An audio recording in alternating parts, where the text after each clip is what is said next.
Hi everyone, kidney డిసీజెస్కి dialysis ఒకటే ట్రీట్మెంటా?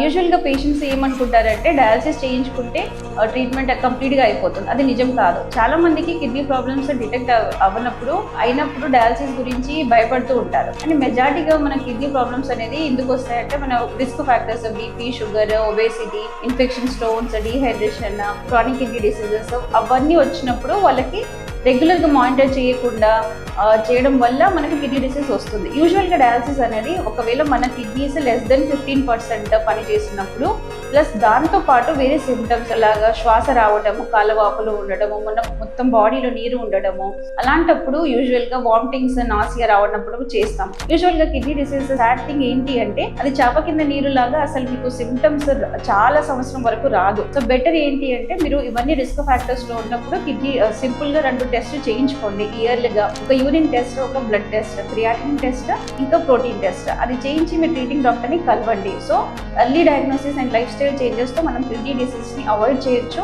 Dialysis అవసరం లేకుండా మన లైఫ్ ని గడపవచ్చు.